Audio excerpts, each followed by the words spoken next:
बेता जिएला जरूरी है गे मौगी तो रखेला मजबूरी है गे मला बेता जिएले जरूरी है गे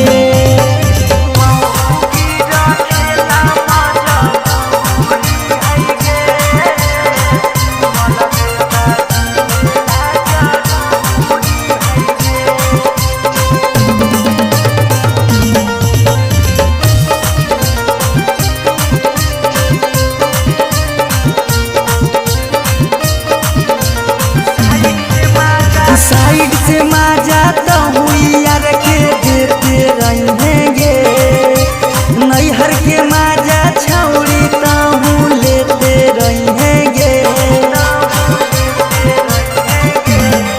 काहे हमरा नयापन बनैनी ढेरे छौड़ा कनिया अब रोके ना सुनावे आपन परेशानिया गोरे लाल सौरभ कहौ चीजवा तोर तंदूरी हौगे